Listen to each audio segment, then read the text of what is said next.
기초연금 신청하신 분들 혹은 곧 하실 분들 많으시죠? 그런데 혹시 이런 이야기 들어보신 적 있으신가요?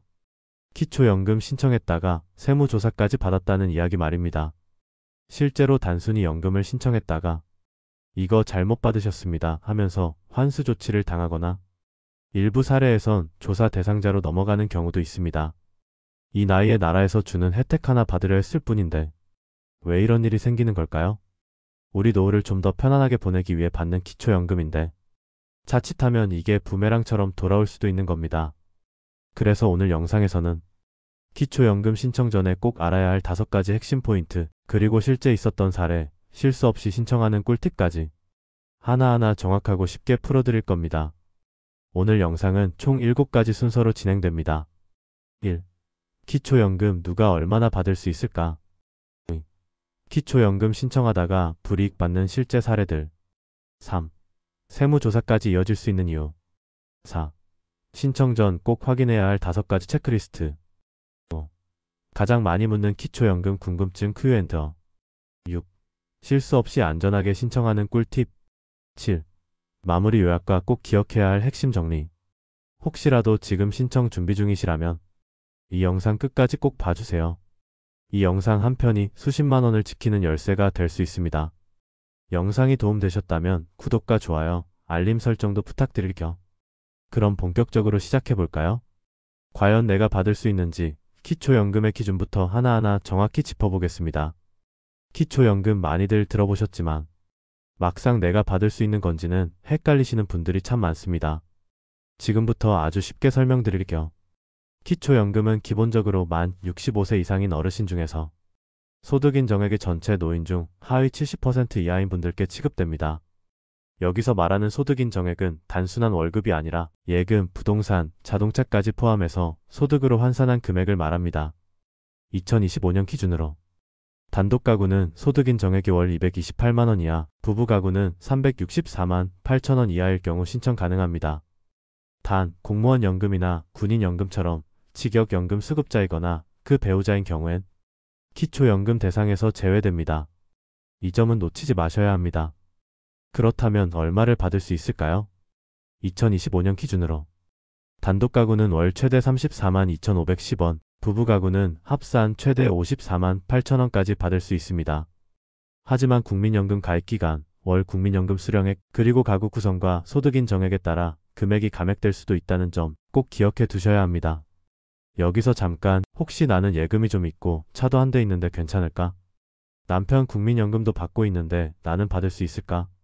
이런 궁금증 드시는 분들 계시죠? 그런 분들은 지금부터 더 집중해주세요. 잠시 후에는 실제로 이런 요소들 때문에 기초연금을 못 받았던 사례들, 그리고 환수까지 당한 분들 이야기를 소개해 드릴 겁니다. 그럼 이제 이어서 기초연금을 신청하다가 실제로 불이익을 받은 사례들 알아보겠습니다. 기초연금은 단순히 신청서만 낸다고 해서 바로 나오는 돈이 아닙니다. 정부에서는 신청자가 정말 수급 대상자인지 소득과 재산을 꼼꼼히 확인한 뒤 지급 여부를 결정합니다. 여기서 중요한 건 이 확인 과정이 단순히 주민센터에서 들여다보는 수준이 아니라는 겁니다. 국세청, 금융기관, 건강보험공단까지 모두 연계된 전산 시스템을 통해 소득과 재산 정보를 비교하고 분석합니다. 이 과정에서 문제가 발견되면 어떻게 될까요? 환수 수급 거부는 물론이고 상황에 따라 조사가 확대될 수도 있습니다. 지금부터는 실제로 이런 사유들로 불이익을 받았던 사례들을 소개해드리겠습니다. 첫 번째 사례입니다. 자녀 명의로 예금을 넣어놨다가 기초연금이 끊겼다는 이야기 들어보셨나요? 실제로 A씨는 본인 명의로는 예금이 거의 없었지만 자녀 명의 계좌에 1억 원이 넘는 돈을 예치해 두고 있었습니다. 기초연금 신청 당시에는 이 금액을 신고하지 않았는데 국세청 자료 연계를 통해 그 돈의 실소유자가 A씨라는 점이 확인되면서 결국 기초연금 수급이 중단되고 이미 받은 금액도 환수 조치를 받았습니다. 자녀 통장이더라도 실소유자가 본인이라면 국가는 숨긴 재산으로 본다는 점 꼭 기억해 두셔야 합니다. 두 번째 사례입니다. 집을 팔았는데 기초연금이 왜 안 나와요? 하시는 분들 계십니다. B씨는 상가를 4억 6천만 원에 매각했고 그 후에는 별다른 소득이 없는 상태라 기초연금을 신청했습니다. 하지만 정부는 공시지가 기준으로 이 상가를 6억 6천만 원으로 평가했고 그 결과 B씨의 소득 인정액이 기준을 초과하면서 기초연금 수급이 거부되었습니다. 즉, 실제 거래 금액보다 정부가 평가하는 금액이 높을 수도 있다는 것. 그래서 소득인 정액이 생각보다 많이 잡힐 수 있다는 걸 꼭 아셔야 합니다. 혹시 지금 영상을 보시는 분들 중에 나도 자녀 통장에 돈 좀 넣어놨는데 우리 집 공시지가가 꽤 올라갔던 것 같은데 이런 생각 드신다면 지금 바로 이 내용을 나와 연결해서 들어보셔야 합니다. 왜냐하면 이 중 단 하나라도 해당되면 조사 대상에 포함될 가능성이 꽤 높기 때문입니다. 공시지가 조회 방법은 아래 설명란이나 고정 댓글에서 확인하실 수 있습니다. 이외에도 아래와 같은 경우들은 실제로 불이익을 받는 사례로 자주 보고되고 있습니다. 첫째, 금융재산 누락입니다. 예금, 적금, 주식, 보험, 펀드 등 내 명의로 된 금융자산은 모두 신고 대상입니다. 숨긴다고 해서 안 들킬 거라고 생각하시면 안 됩니다. 모두 전산으로 연결되어 확인됩니다. 둘째, 임대소득 미신고입니다. 간혹 전입신고를 하지 않았다고 해서 월세 수입이 안 잡힐 거라 생각하시는데요. 전기, 가스, 인터넷 등 생활요금 데이터를 통해 임대 여부가 추적될 수 있습니다. 셋째, 위장이혼 사례입니다. 기초연금 대상에 포함되기 위해 또는 부부 합산으로 기초연금을 받을 때 20%가 제외되는데 더 많은 기초연금을 받기 위해 형식적으로 이혼 신고를 한 뒤 실제로는 함께 사는 분들도 계십니다.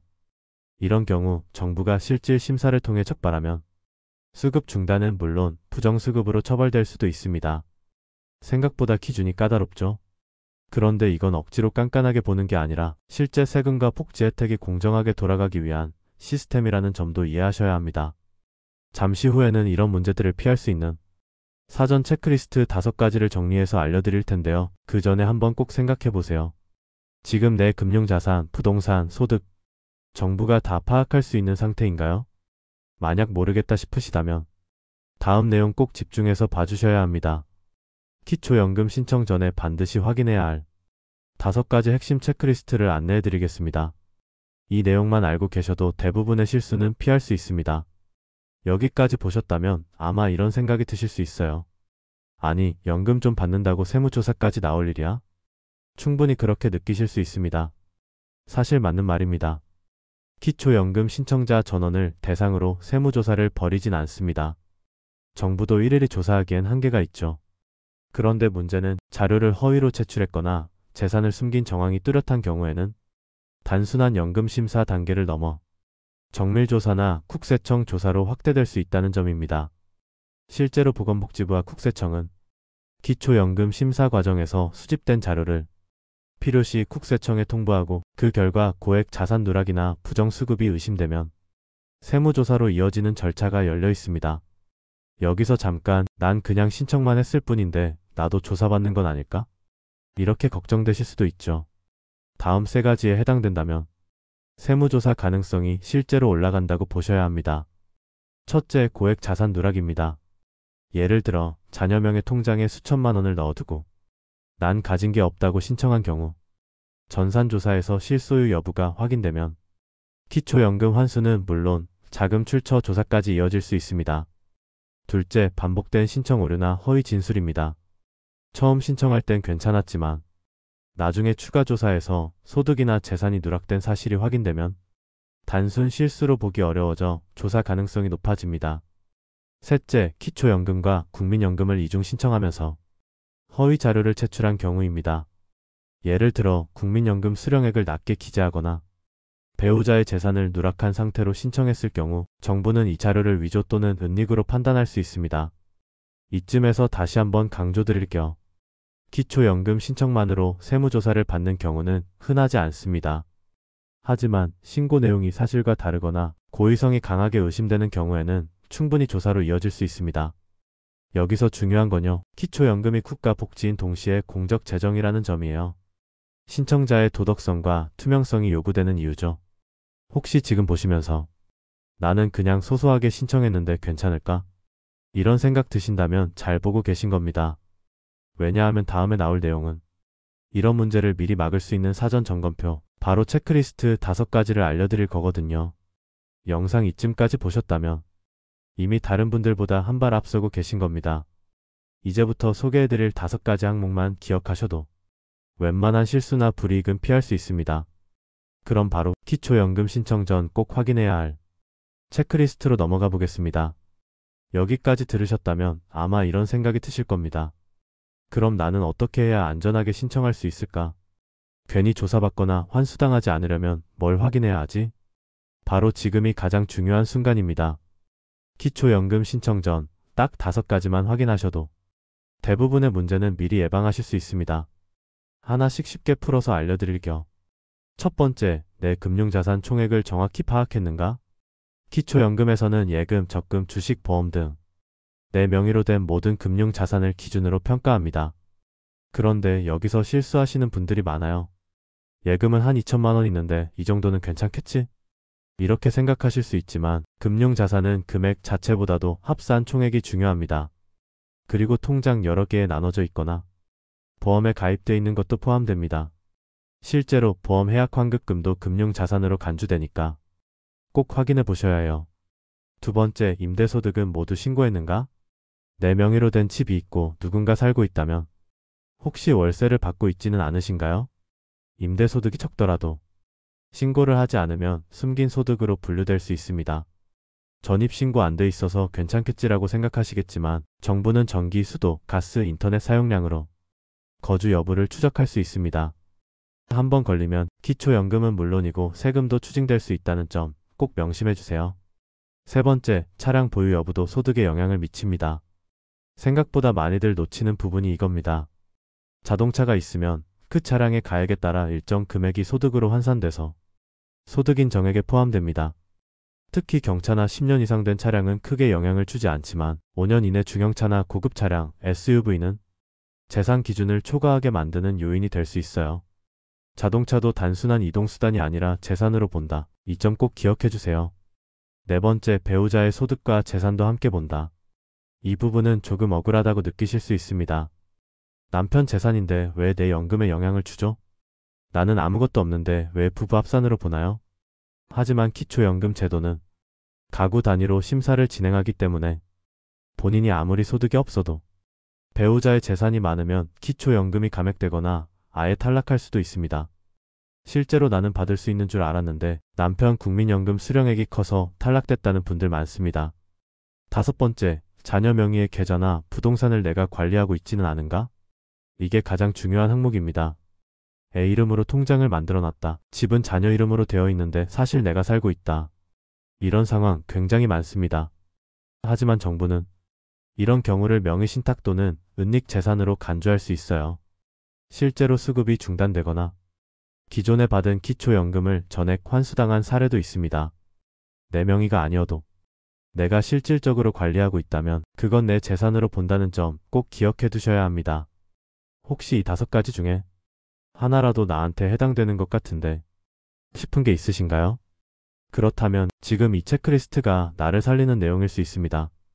이 부분을 모른 채 신청했다가 연금이 끊기고 심한 경우엔 이자까지 더해서 돌려달라는 통보를 받는 분들 정말 많습니다. 기초연금은 받는 것도 중요하지만 문제없이 오래 받을 수 있도록 신청 전 점검이 훨씬 더 중요합니다. 이 체크리스트만 지키셔도 세무조사 걱정하실 필요 없습니다. 정직하게 정확하게 신청만 하시면 됩니다. 이제 다음으로 실제로 시청자분들이 가장 많이 물어보시는 기초연금 관련 자주 묻는 질문들 Q&A 시간으로 넘어가겠습니다. 내가 궁금했던 내용이 있는지 한번 확인해 보세요. 기초연금에 대해 설명드리다 보면 많은 분들이 이거 진짜 헷갈리네요 하십니다. 소득인지 재산인지 구분도 어렵고 기준도 복잡하죠. 그래서 지금부터는 실제로 많이 물어보신 질문 5가지를 간단하고 정확하게 정리해 드릴게요. 내 상황과 비슷한 질문이 있다면 끝까지 봐주세요. 1. 국민연금 받고 있는데 기초연금도 받을 수 있나요? 받을 수 있습니다. 다만 국민연금 수령액이 많으면 기초연금이 줄어들거나 감액될 수 있어요. 국민연금이 적은 분들은 기초연금을 상대적으로 더 받을 수 있습니다. 주식 계좌도 신고 대상인가요? 네. 주식도 예금 보험처럼 금융자산으로 포함됩니다. 숨겨도 전산으로 확인됩니다. 금액에 따라 소득인 정액에 반영되니 꼭 확인하세요. 3. 자녀가 1천만 원 줬는데 신고해야 하나요? 원칙적으로는 신고 대상입니다. 일시적인 생활비는 괜찮지만 정기적이거나 고액이면 증여로 간주될 수 있어요. 차용증이나 사용 목적이 명확하면 안전합니다. 4. 명의만 내 거고 실제 돈은 자녀 건데 괜찮나요? 안 괜찮습니다. 정부는 명의가 아니라 실제 소유자를 봅니다. 4명의 계좌에 돈이 있고 자녀가 관리하더라도 증빙이 없으면 내 재산으로 간주됩니다. 재산은 없는데 통장에 돈이 많으면 탈락될 수 있나요? 네. 예금만 수천만 원 있어도 그게 소득으로 환산돼서 기초연금 선정 기준을 넘을 수 있습니다. 통장 잔액도 소득으로 본다는 개념 꼭 기억하세요. 혹시 여기까지 들으시면서 나도 저런 상황인데? 생각 드셨다면 지금 정말 중요한 정보를 보고 계신 겁니다. 이제 다음으로는 이런 실수들을 막기 위한 신청 요령과 준비 팁, 어떻게 하면 안전하게 받을 수 있는지 자세히 알려드릴게요. 기초연금 받는 것보다 안전하게 받는 것이 더 중요합니다. 바로 이어서 보시죠. 이제 기초연금이 신청만 한다고 다 받는 게 아니다는 사실 충분히 느끼셨을 겁니다. 그렇다면 이제 중요한 건 어떻게 하면 문제없이 안전하게 기초연금을 받을 수 있느냐는 거겠죠. 지금부터는 실제로 기초연금 신청하실 때 꼭 알고 계셔야 할 실전 팁들을 정리해서 알려드릴게요.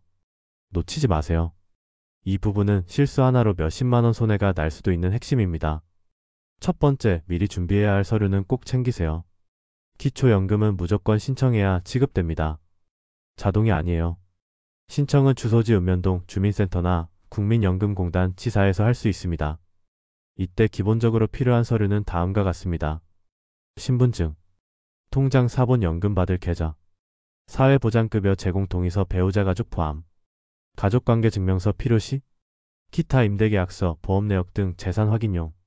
상담 창구에서 도와주시긴 하지만 미리 서류를 준비해가면 훨씬 빠르게 심사가 이루어지고 잘못된 정보 입력으로 인한 실수도 줄일 수 있습니다. 두 번째, 절대 하지 말아야 할 행동이 있습니다.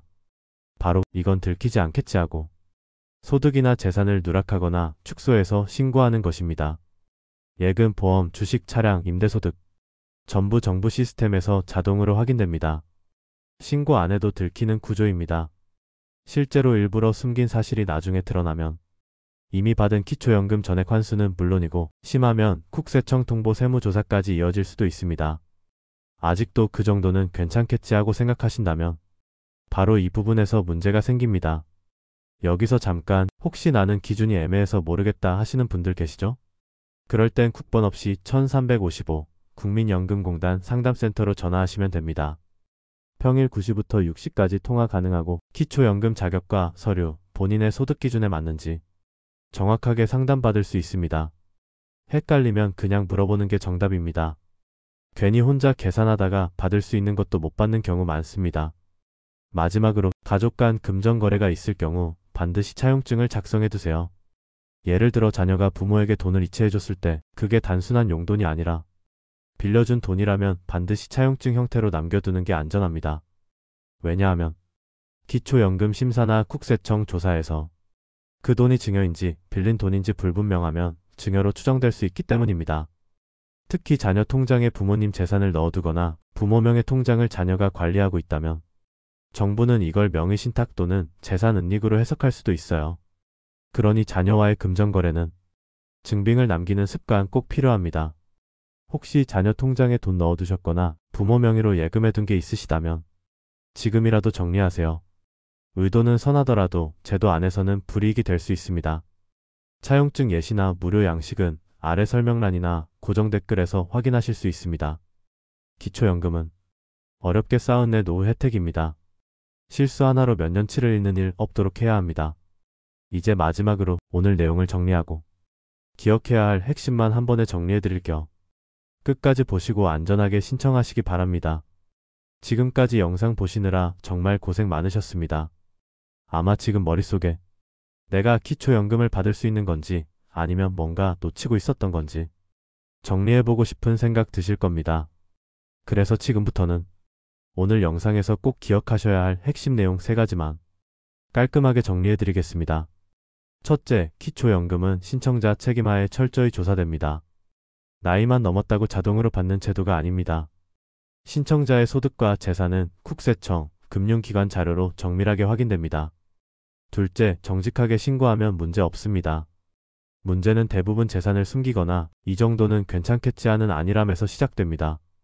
반면 정확하게 신고한 분들은 불이익 없이 꾸준히 연금을 받고 있습니다. 셋째, 못 받으면 손해고 잘못 받으면 더 큰 손해입니다.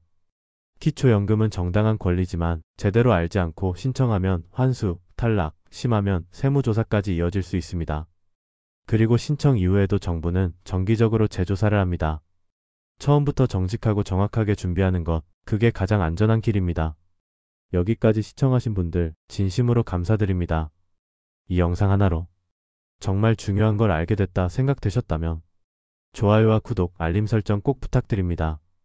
그리고 영상 보시면서 이건 내 상황과 좀 다른데 신청할 때 이런 부분이 헷갈렸는데 싶은 점이 있으셨다면 아래 댓글에 편하게 남겨주세요. 저희가 여러분 질문 모아서 추가 영상이나 답변도 정성껏 준비해드리겠습니다. 기초연금은 국가가 주는 선물처럼 보이지만 사실은 우리가 평생 일하고 세금 내며 쌓아온 노후의 권리입니다.